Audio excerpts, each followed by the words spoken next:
Hey guys, what's up? Reverend Redneck here in the mobile studio, and I know that it's been a little while since I've made a video, but nevertheless, like and subscribe to my channel, like this video, share it on your social media accounts, hit the notification bell so that you know when I do post another video. That way you can see what I've got going on, and help me get 1,000 subscribers by July. I know it's been a tough road. I've got a good start. Let's not stop here. Let's continue to help me grow and make awareness for homelessness at the time anyway, and keep track of what I've got going on.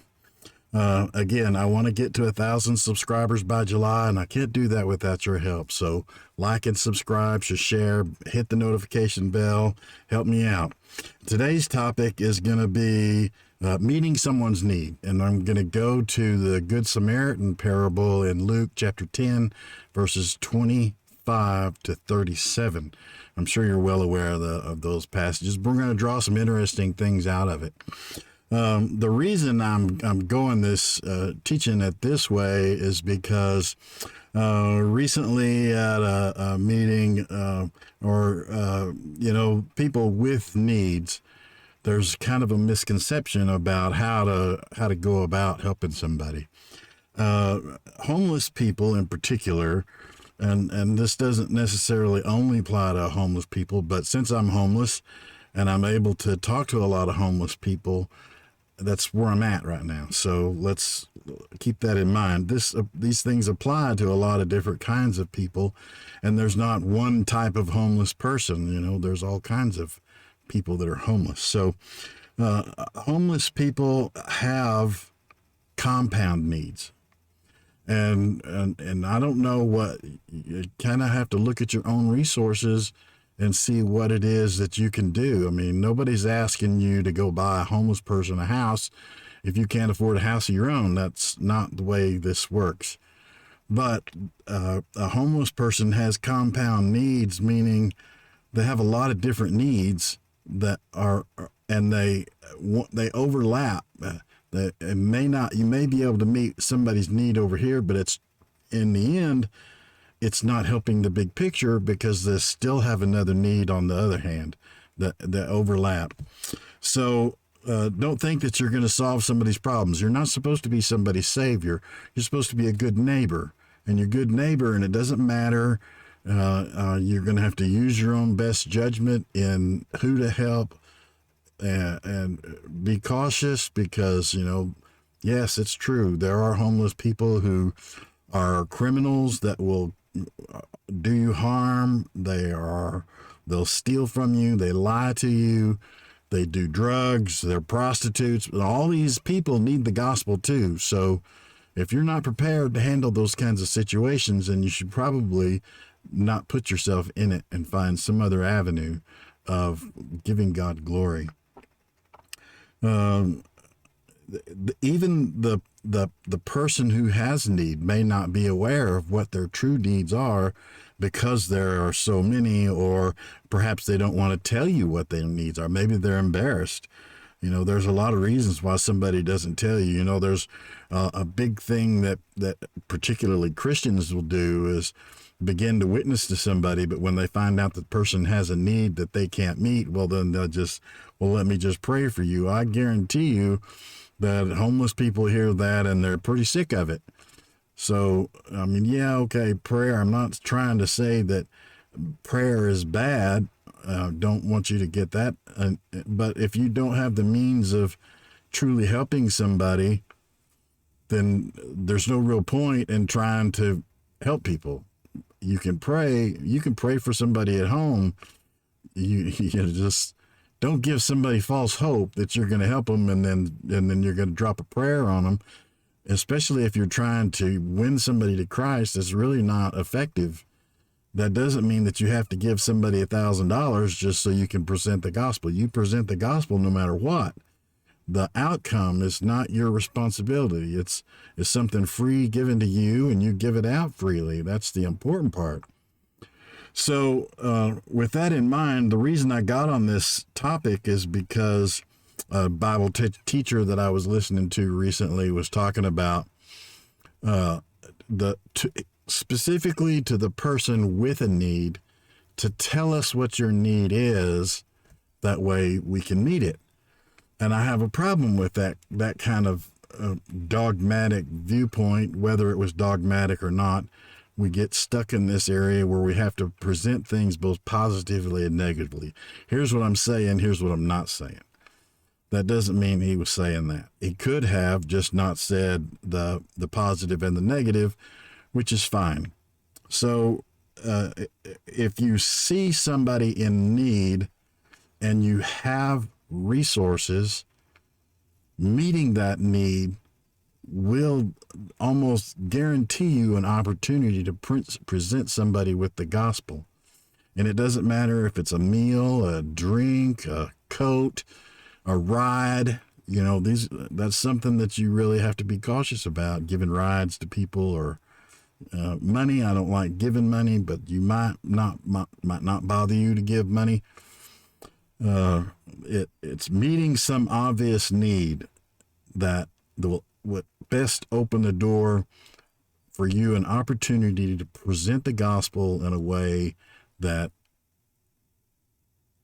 honors God and Christ. And that is to just give it and walk away and let God take care of the whatever needs there are that you can't meet. So it's about not waiting for somebody to ask, especially when there's an obvious need. So I'm paraphrasing. He says, tell us what you need, then we can help. So I don't necessarily like that. I'm not that kind of person myself. I like to get involved with a person and find out what they're all about, maybe have already given them the gospel before I considered helping them with anything. For instance, recently I've become friends with a person, and the brakes on their car went out, and I didn't have the money to buy the brakes, but I had the know-how in order to put the brakes in if they could get the parts. They got the parts. I put the brakes in. I didn't charge them anything. I didn't expect anything in return. I just did what I knew how to do with the talent that God has given me. And that's really critical, because it shows a way that I'm walking in a Christian manner, that I'm not just trying to make something or get something from somebody. So it also could be a way to make an excuse. If somebody says, "Oh, this is the need that I have. I have this need that's well beyond what your resources are." Well, then there's your excuse. You don't have to help that person. You can just pray and move on. I don't really like that. You know what your resources are, and you can see when this person has a need, and you can use your resources to meet that need without having to be told or asked. You just go do it and hand it over, or whatever it might be. Take care of it, however it is, and just let it go and let God take care of the end result. While it's true, it's not always true to wait for somebody to ask. Let's take a look at Luke, the parable of the Good Samaritan. And again, that's Luke chapter 10, verses 25 through 37. And I'm reading from the Berean Study Bible. I'm going to put a link in the description to this because I really like this translation. It's really good. It's really up to date. And it's available for free. So here we go. One day, an expert in the law stood up to test him, that is Jesus. "Teacher," he asked, "what must I do to inherit eternal life?" How's that? He answered, "Love the Lord your God with all your heart and with all your soul and with all your strength and with all your mind, and love your neighbor as yourself." "You have answered correctly," Jesus said. "Do this and you will live." But wanting to justify himself, he asked Jesus, "And who is my neighbor?" Jesus took up this question and said, "A man was going down from Jerusalem to Jericho when he fell into the hands of robbers. They stripped him, beat him, and went away, leaving him half dead. Now, by chance, a priest was going down the same road, but when he saw him, he passed by on the other side. So, too, when a Levite came to that spot and saw him, he passed by on the other side. But when a Samaritan on a journey came upon him, he looked at him and had compassion. He went to him and bandaged his wounds, pouring oil and wine. Then he put him on his own animal, brought him to an inn, and took care of him. The next day he took out 2 denarii and gave them to the innkeeper. "Take care of him," he said, "and on my return I will repay you for any additional expense." Which of these 3 do you think was a neighbor to the man who fell into the hands of robbers? "The one who showed him mercy," replied the expert in the law. Then Jesus told him, "Go and do likewise." I find this story fascinating because it can be understood in several different ways. And here that I'm going to look at this in relationship to helping somebody in need. Not that primarily, if you look at this story, the reason this story is so significant is that the man that fell among robbers was probably a Jew. And the Samaritan and the Jews hated each other. They would have never just jumped out and helped someone like that. They would have never done that.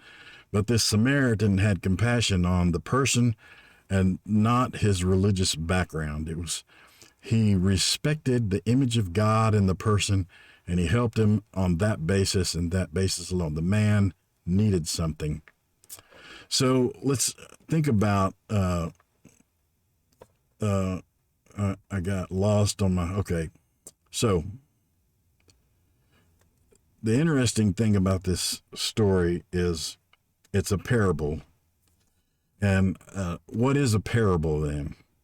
The word parable is a compound word that comes from the Greek word para, which is to be alongside or to the side of, and bello, which is I throw or to throw or thrown, something along to throw something.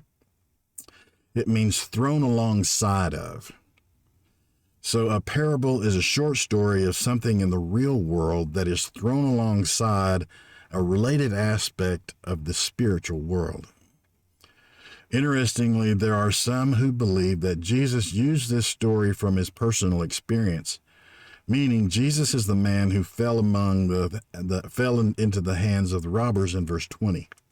We don't know. I'm not saying that he was. He could have been. Nevertheless, the way it is presented, Jesus is relating something that really happened.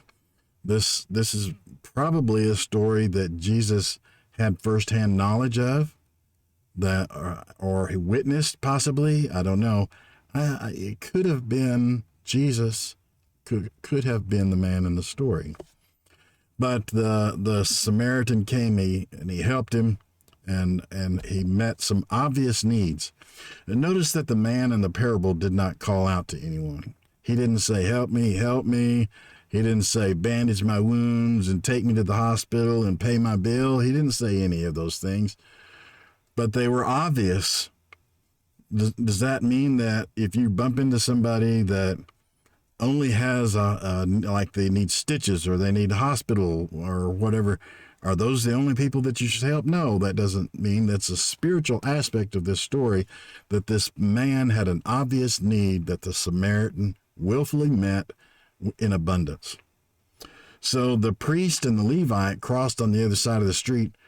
They did nothing for the man in his obvious need. They didn't do anything, which is horrible because the Jews, and especially the priests, their whole life revolved around doing good. That's the whole law. The whole law is doing good for other people.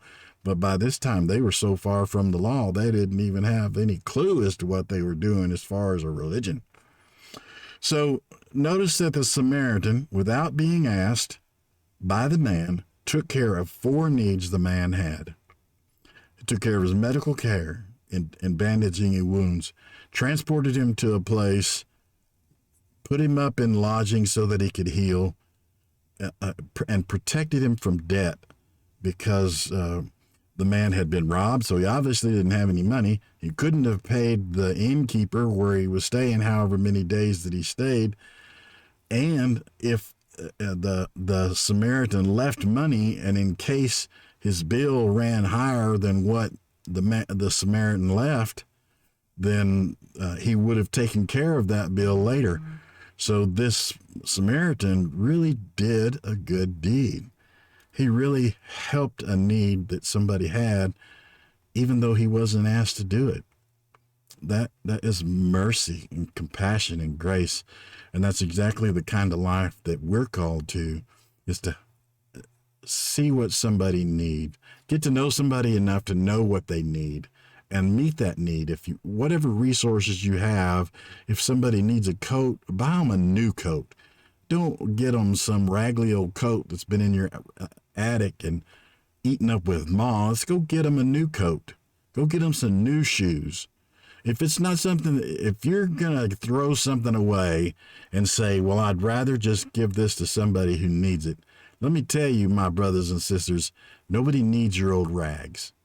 And it doesn't do you any good to give away something that you're going to throw away anyway. You haven't done anything. Spend some money. Go buy something new for somebody. Give them something that's not expired, out of date, or however, if it's food. Go get something fresh, something you would eat yourself or something you would wear yourself, and give it to them. Don't be cheap.